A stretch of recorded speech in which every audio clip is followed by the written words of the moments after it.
Imagination और खुद साख्ता सोचें रिश्ते को ऐसे ख़त्म करती हैं कि आप इस बारे में सोच के भी कांप जाएंगे। एक ऐसी सोच, एक ऐसी इमेजिनेशन जिसका असल में वजूद है या नहीं, इस चीज़ की कंफर्मेशन आपके पास नहीं होती है, लेकिन आप इस तरह सोच रहे होते हैं।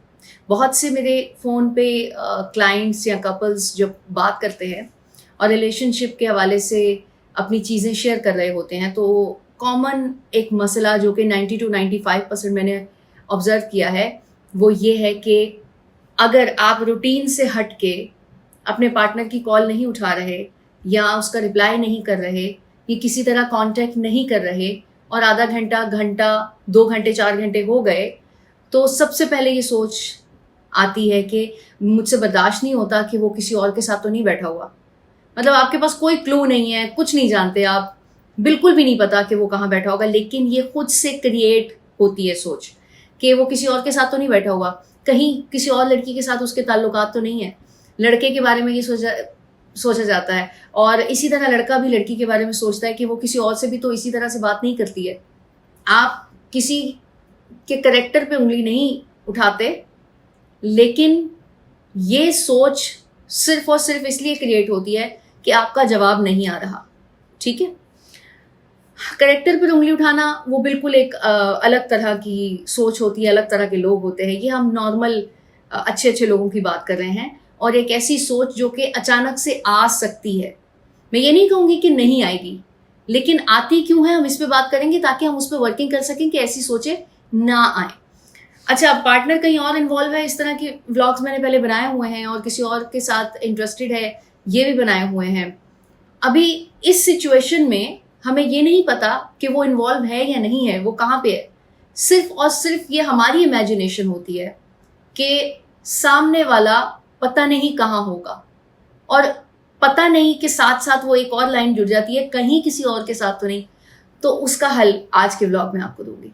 सबसे पहले हम देखेंगे कि हम कहाँ पे गलती कर रहे होते हैं और किस वजह से कर रहे होते हैं। इमोशनली और मेंटली वीक लोग इस तरह की सोच क्रिएट कर पाते हैं। वो ऐसे कि लूप, समझिएगा कि मैं क्या शेयर करना चाह रही हूँ आपसे।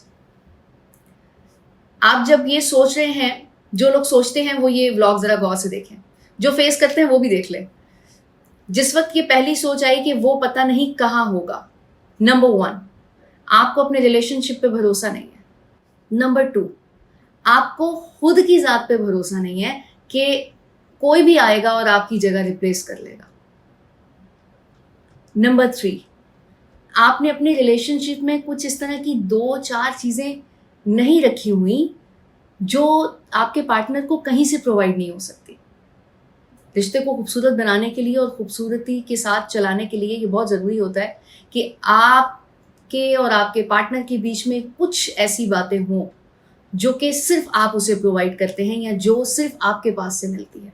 अब आप सोचेंगे ऐसा कैसे होता है? ऐसा होता है वो इस तरह से कि जिस वक्त आप दूसरे इंसान को अच्छे से समझ लेते हैं कि उसको क्या अच्छा लगता है, क्या बुरा लगता है, क्या पैटर्न है, क्या चीज़ इसको बहुत अजीज़ है, तो जब आप उसको वो माहौल देते हैं, वो मैदान देते हैं खेलने के लिए, और उसको इस तरह का फील कराते हैं कि ये तुम्हारा कंफर्ट जोन, जो तुम्हें चाहिए वो मैं दे रहा हूँ, तो तब आपका रिलेशनशिप ऐसी स्टेज पे होता है जो कोई और आके आपकी जगह रिप्लेस नहीं कर सकता।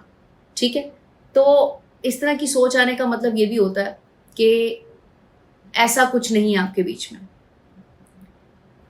तीसरी चीज़ क्या होती है जिसकी वजह से ये सोच डेवलप हो रही होती है? Over thinking. व्लॉग देख लीजिएगा। अच्छा, उसके बाद नेक्स्ट, इस तरह की सोच तब आती है जिस वक्त आप इनसिक्योर हो रहे होते हैं। पोजेसिवनेस जिसे आप कहते हैं, इनसिक्योरिटी में, पोजेसिवनेस में और एक्स्ट्रा ऑर्डिनरी पोजेसिवनेस में थोड़ा थोड़ा डिफरेंस है, लेकिन क्योंकि ये काइंड एक ही है तो इसमें अभी डिटेल में नहीं जाएंगे हम इस वीडियो में। इसका भी व्लॉग है, देख लीजिएगा। 2 व्लॉग हैं एक्चुअली इनसिक्योरिटी पे, तो एक का मैंने आई कार्ड डाला है और एक एंड स्क्रीन पे दे दूंगी, तो दोनों देख लीजिएगा। ये 4-5 चीज़ें हैं जिसकी वजह से ये सोच क्रिएट होती है। अब इनको ख़त्म कैसे करना है? सबसे पहले तो मैंने आपको बता दिया कि खुद पे कॉन्फिडेंस नहीं, वो दूसरे नंबर पे बताती हूँ। पहले रिलेशनशिप में कॉन्फिडेंस क्रिएट करने के लिए वो 4-5 चीज़ें देख लीजिए जो कि आपको लगता है कि दूसरे इंसान को कहीं नहीं मिल सकती। गौर करें अपने रिलेशनशिप में और देखिए कि क्या चीज़ें हैं वो। दूसरे नंबर पे आपको अपनी ज़ात पे इतना भरोसा होना चाहिए कि जो आपकी ज़ात है वो 7.5 अरब की आबादी में सिर्फ एक है। पूरी दुनिया में आप एक ही हैं, तो फिर आपकी क्वालिटीज़ भी यूनिक होंगी ना। उनको जानिए, और जब आप उनको जान लेंगे तो आपका कॉन्फिडेंस लेवल खुद ही अप हो जाएगा।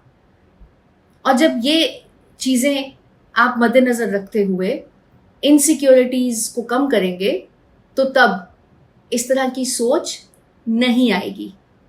यानी कि ओवर थिंकिंग पे कंट्रोल कर लिया आपने, इनसिक्योरिटी जो कि पोजेसिवनेस के ज़ुमरे में भी आती है, और आप ये सोच रहे हैं कि कहीं और इन्वॉल्व होगा तो मुझे जेलसी तो होनी है, ये तो नेचुरल फैक्टर है। नेचुरल नहीं होता ये सिर्फ हमने बहुत सी ऐसी चीज़ें जो बार बार रिपीटेडली इर्द गिर्द माहौल में देखते हुए हमने इसे नेचुरल तस्वुर कर लिया है और बिल्कुल ऐसे बना लिया है अपनी आदतों का हिस्सा कि हाँ ये तो है ही। थोड़ी सी उन चीज़ों को निकालना होगा खुद में से जिनको हम अब तक कहते रहे हैं हाँ ये तो है ही। जब इनको निकालेंगे तो उसके बाद आपके माइंड में इस तरह की सोच नहीं आएगी, और आपका पार्टनर जिस वक्त इस तरह का कुछ करेगा तो आप उसको कॉल कर करके परेशान नहीं करेंगे, क्योंकि आपको कॉन्फिडेंस होगा कि मेरी जगह कोई नहीं ले सकता, मैं जो हूँ वो मैं ही हूँ। वो चाहे 3600 लोगों से मिलता रहे, मेरी सेहत पे कोई फ़र्क नहीं पड़ना चाहिए, क्योंकि वो भी इंसान है, इसी दुनिया में आया है और उसका लोगों से ताल्लुकात होते हैं, हर किसी के होते हैं। कोई किसी रिश्ते में होता है, कोई किसी रिश्ते में होता है। लेकिन अगर आपको किसी किस्म का डाउट है, और काफ़ी सारे व्लॉग्स हैं जो डाउट पे बने हुए हैं, लेकिन फ़िलहाल बात जो मैं कर रही हूँ वो सिर्फ आपकी दिमागी कंडीशन की कर रही हूँ।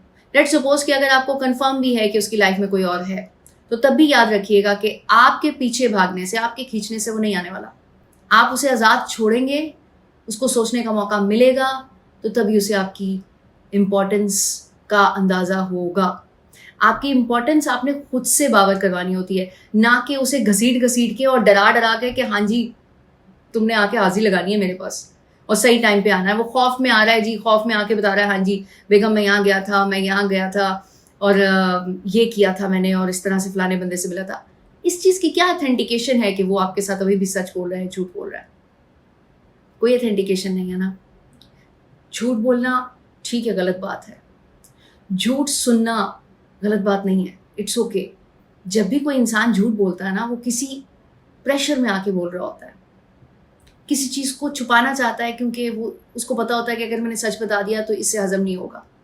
इतना कंफर्ट जोन सामने वाले को देना चाहिए कि वो झूठ भी ना बोले और आपके सामने आके बता दे हाँ ऐसा हुआ था, अब बताओ क्या करना है। और ये तभी होता है जिस वक्त आप उसे खुला खेलने का मार्जिन देते हैं। अपनी ज़िंदगी को सुकून में रखिए, दूसरों को भी जीने दें, खुद भी अच्छे तरीके से ज़िंदगी गुजारें।